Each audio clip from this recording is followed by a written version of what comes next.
What's up, YouTube fans? Today we're going to do a comparison of the X-Transbots Abaddon with the FansToys Sovereign 2.0, both versions of a Masterpiece Scale Galvatron. I just did a review of this guy in recently March 2026. This guy came out in December of 2025, so only 3 months apart, pretty close releases. And I know that there's going to be a lot of interest in this just because now we have got two, pretty good choices. There are some other ones. I'm not going to include them here in this comparison, but we've got the DX9 figure, and I think there was an open and play version too. To me, those are just not on the same level as these two. Also, I'm not going to do the 1.0 from the FansToys. I did show some video comparisons, and I showed it next to these two in the review for this guy. I do think these two are ultimately the best choices, and that's why we're going to do this comparison. But if you're really interested, you can see a comparison between this guy and the 1.0 and make your decision. With that being said, I try to be as objective as possible, but of course there's subjectivity involved when you're comparing things like this. So if I pick one and you prefer the other, then you win. I really do these comparisons to help you decide what direction they want to go with their collection, including getting both of these, which I actually have seen a lot of people saying they're putting these two on different shelves. The place where I saw that, though, is TFW 2005. And, against my better judgment, I've been visiting the site and seeing some of the critiques of my review on this guy.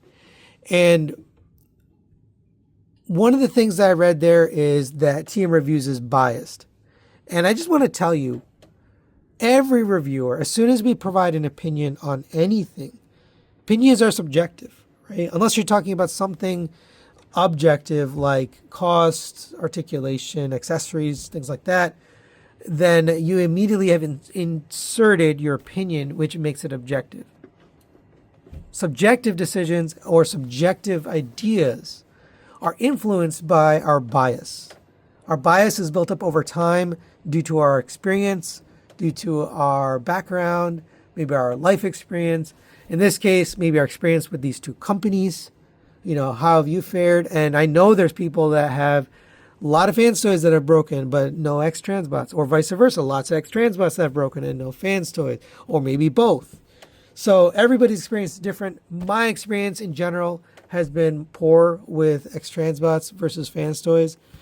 So of course that influences my bias, and therefore I am biased. And I would argue that every reviewer, as soon as they give their opinion, is biased. But that's neither here or there. We'll get started with this comparison. Hopefully it helps you make a decision what direction you want to go. We'll start off with the accessories. All right, here are all the accessories they come with. And this one is actually interesting because X-Transbots 9 times out of 10 has way more accessories than any company, including FansToys. But this time you can see pretty clearly they don't. But let's just go through them all. They both come with a matrix on a chain. The X-Transbots one does have the opening feature, whereas the FansToys doesn't. This one is die-cast, this one's plastic, but both look good. They both come with a blast effect. The FansToys one is a more solid material. This one is translucent and lighter, less weight. Neither of them can really hold it in robot mode. It's just too much weight for their arms, so it tends to sag or droop down. But they both work in the alt mode pretty well.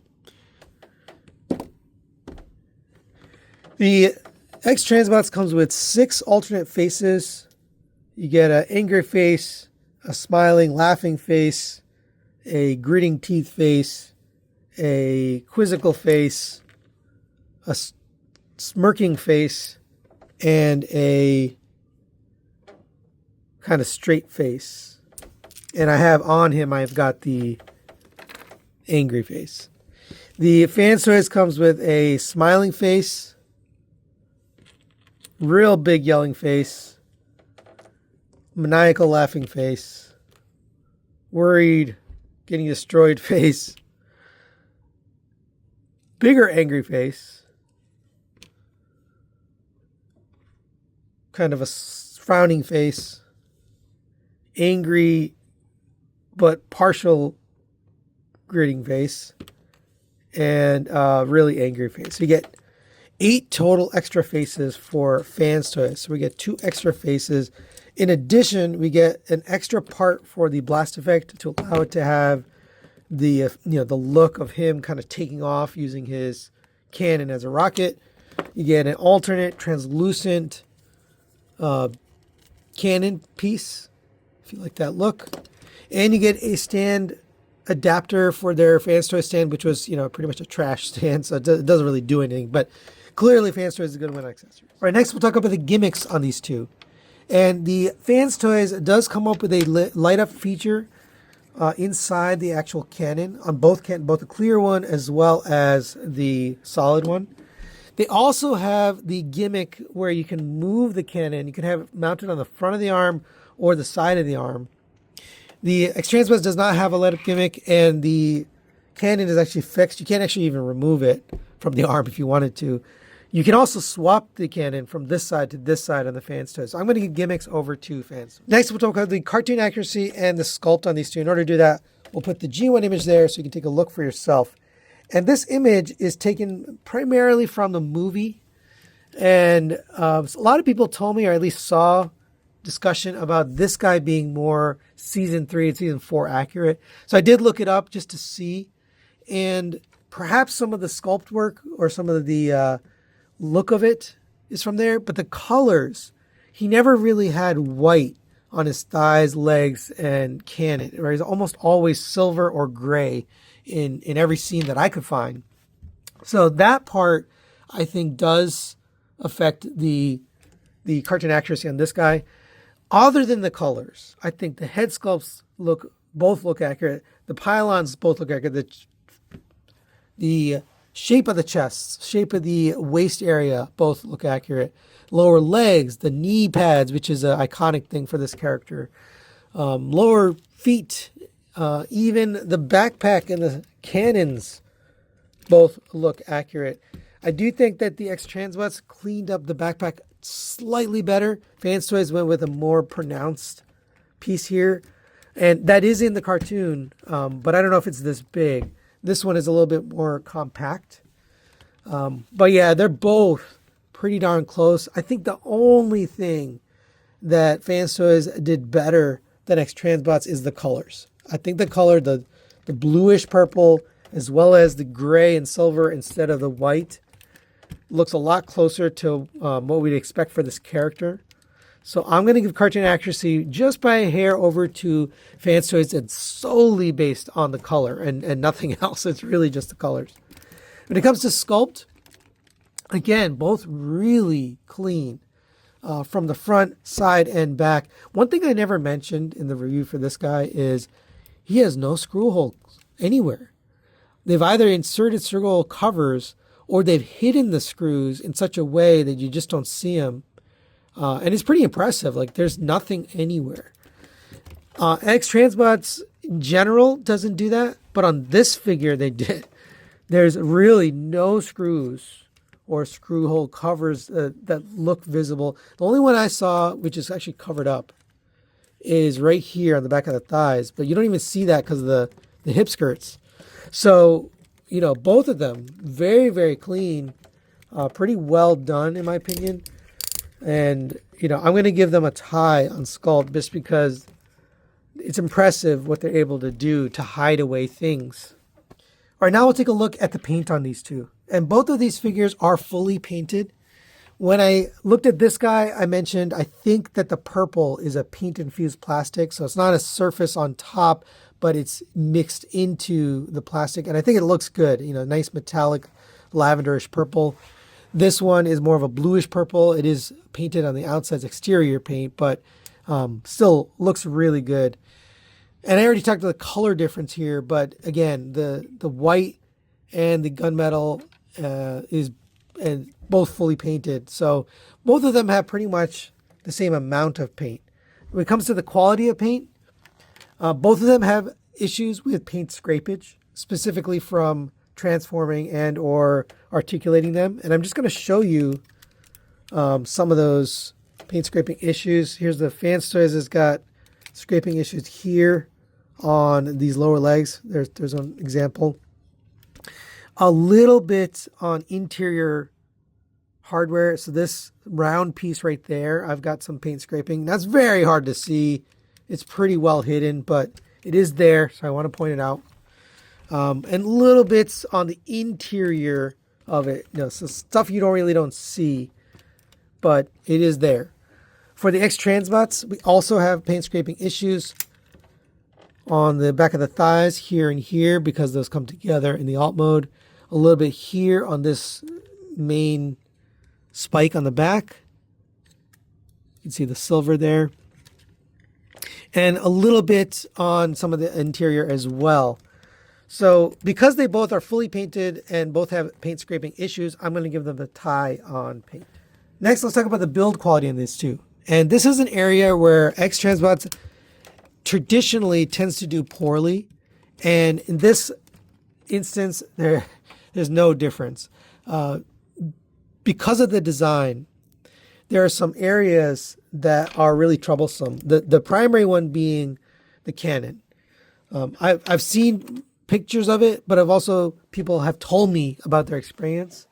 And it's not just one or two people, it's quite a few people. And the reason is the way they designed this, you have to transform it, you have to flip it around, and it's on a very thin piece of plastic and attached to a piece of die cast. It wasn't, in my opinion, wasn't a necessary design element. They could have just had this removed, but it overly complicated things, and I think people struggle with that and ultimately break it. Other issues that I saw is this backpack piece, the way it tabs in. You push it and it just clicks into place. Somebody showed me that they had a broken tab on the back of their neck, which was, or back of this piece, which basically just pull it out, right? You just use force to pull it out. So I can see that breaking over time. At least one person had that issue right out of box. They had those tabs broken. And then the last thing was the arms on this. I saw a picture of this piece right here folds out for transformation. And it's a really weird design, the way they did it. The whole purpose is to cover up the alt mode, which we'll talk about later. And this piece was broken off on, why am I having trouble with this? Broken off on the picture that I saw. Actually, a buddy of mine. So again, little things that are designed in such a way that the user experience leads to breaking it. So I'm going to give the build quality over to FansToys.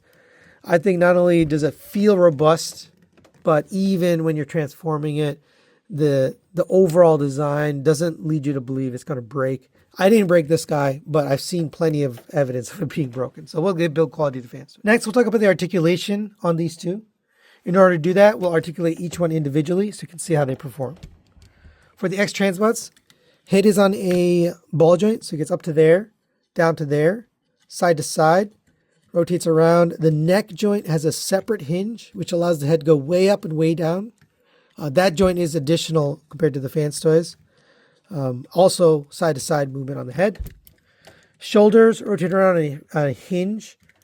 This is another build quality thing. I actually forgot to mention it, but this arm joint is extremely loose. Just holding his own cannon. This one's tight, so it just happens to be this. I did make an attempt before this review to take this screw hole cover off. I couldn't get it off. It's really tight in there. It might even be glued in there. It's not my figure, so I'm not going to damage it trying to get that off of there. But I imagine if you can get that screw hole cover off, you can tighten the screw and fix this issue. But it does have out to the side, up to there, rotation around, rotation at the bicep. I think it's a cut joint. You have a double jointed elbow, gives you the full bend. Nice die cast joint there. Rotation at the wrist, in out movement at the wrist. Individual articulated fingers. The bottom three are connected, but the top pointer finger is separate, so you can't point. Thumb is on a hinge. It gives you very limited articulation. However, I prefer this over the other hands they've been doing with the swing joint. That one is just too breakable. This one feels very robust, so I'm good with this. It does have individual fingers and as well as in and out movement. Waist rotation all the way around. Ab crunch on a ratcheted joint, which in my opinion is better than their typical, which is just a friction joint. Legs The hip skirts came out of the way. This one gets caught up here. This is another little build thing. You kind of have to rotate this out of the way to get this up. But you can lift up the hip skirts on the front and back. Legs will kick up to there on a ratchet. Back to there on a ratchet. Out to the side. If you get this hip skirt thing out of the way, out to the side on a ratchet. Rotation of the thigh. This is overly tight. It's again not my figure, but I would recommend, if you can, remove these screw hole covers and loosen up that screw. Again, I'm not going to do that because it's not my figure and I don't want to damage it, but that's probably going to be good. This hip skirt will not go back in until you realign the upper and lower thigh. That does seem like a silly thing, in my opinion. I'm not really sure why they designed it this way, but this rotates on its own, separate from the upper thigh. So you do have to kind of realign it, and then you can get it in there. All right. Continuing down, we have double jointed knee. I've seen a lot of complaints about the knee. I don't really care because most poses are going to do this, and the knee pad is blocking the look of the bottom part. It's only when you bend the lower joint that you see anything down there. It is an awfully ugly knee, but you could still use it without it. So in my opinion, it's okay. It's fine. But it is double jointed. And coming down to the feet, you have forward and backward movement on this foot, just to the way it's mounted. This has gotten loose over time. It does have a toe tilt up, but almost no tilt side to side. This ankle pivot is very limited. Not really even sure why they had to have it limited, but that's about as wide as you can get it without having it still flat on the ground. Now let's take a look at the FansToys. Head is on a rotating swivel, gets up to there, down to there, rotates around, so no side to side and no neck movement. Shoulders on a ratchet, rotate around. Out to the side on a friction hinge. Die cast joints just like that one. Single jointed elbow gets you almost a full bend, but it is only a single jointed elbow, so they're going to get the credit for a double joint. Fingers are individually articulated at 3 pins. Thumb is on a ball joint, so that goes in and out and bends at a pin. They do get slightly more articulation on the thumb, but other than that, it's pretty much the same hands. They both rotate and go in and out and have individually articulated fingers. For the waist, you have a waist rotation at a ratchet. Ab crunch built into here. It is a friction joint, but it holds. But you don't get a lot. You get basically about to there before it runs out of room. Legs, hip scroll move out of the way. Legs will kick all the way up to there. Back to there. Out to the side on friction, but it does hold. Nice tolerance. Rotation at the thigh, and I think I mentioned the rotation, but this one is not so tight. It's easy to use. Double jointed knee. The lower joint, I believe, is just friction. But because it's more limited, you don't end up seeing the junk inside the knee. So it's they both have a double jointed knee. So I don't know. They end up having the same score as far as the articulation in that area. Ankle tilts side to side, forward and backward a little bit. He does get out much wider because of the way that's designed. So that's a little bit better. But other than that ankle tilt, I believe the X-Transbots has got significantly more articulation, specifically on the head, the neck, the double jointed elbows, a little bit more range. I don't count range, but a little bit more range on the ab crunch, as well as the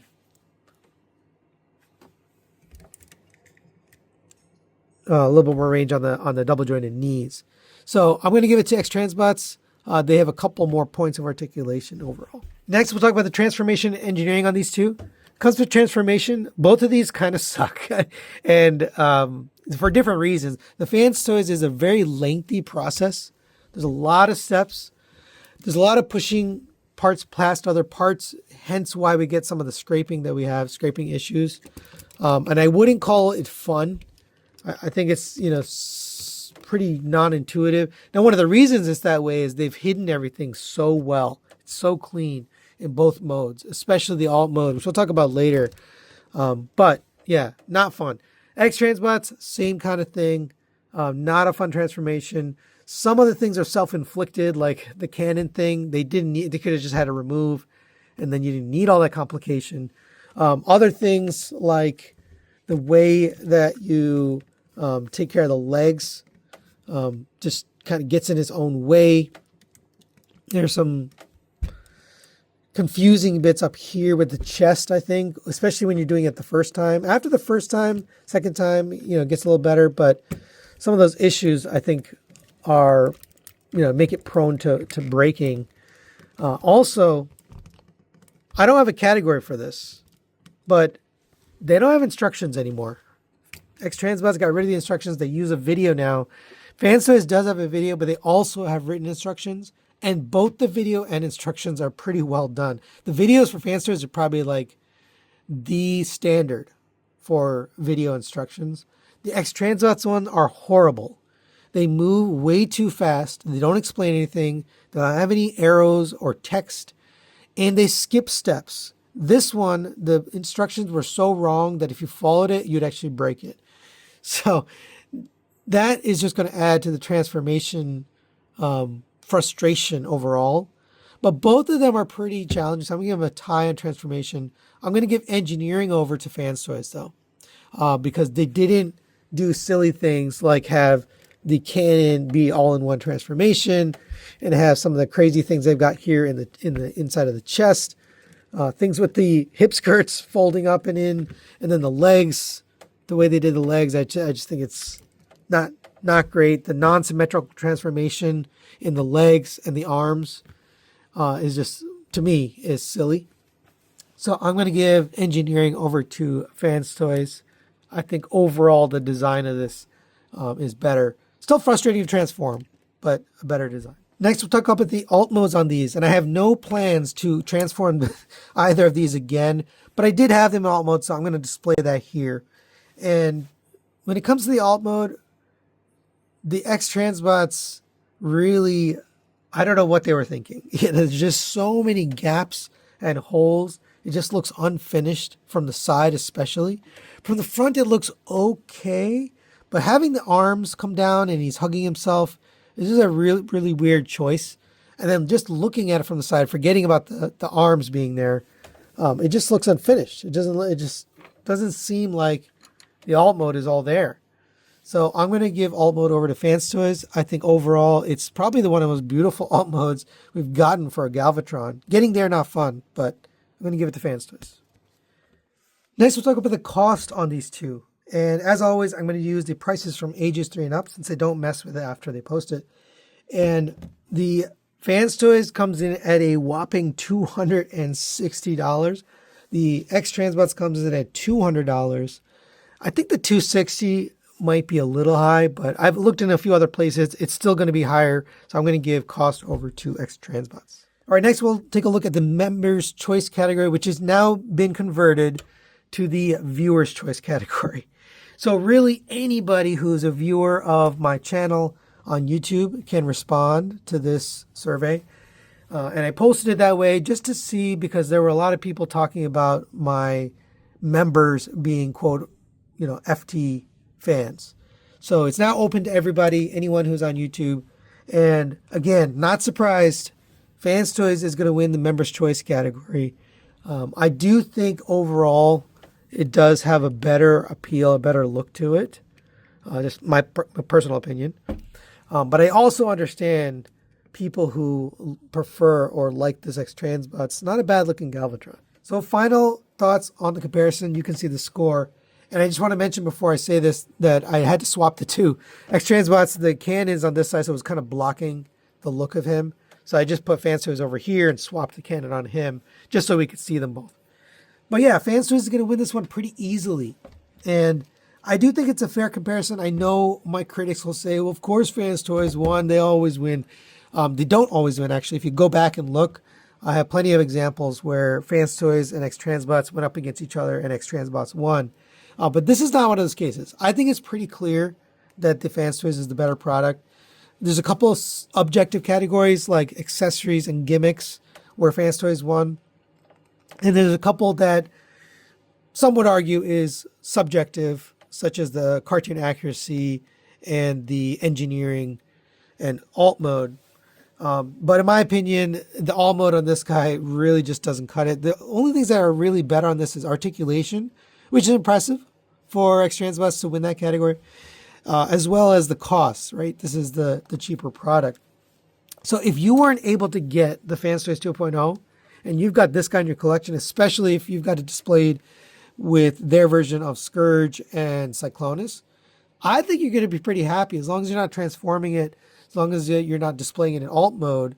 The robot mode looks pretty darn good, and it fits in well with a Masterpiece collection.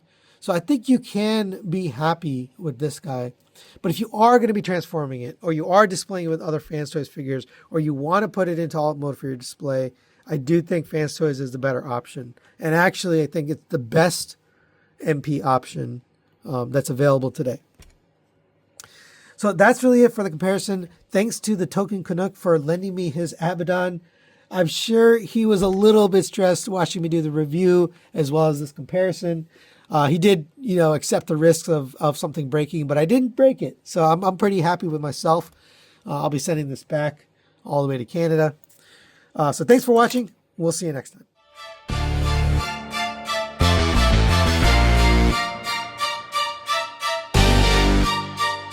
TM Reviews. What's up, YouTube fans?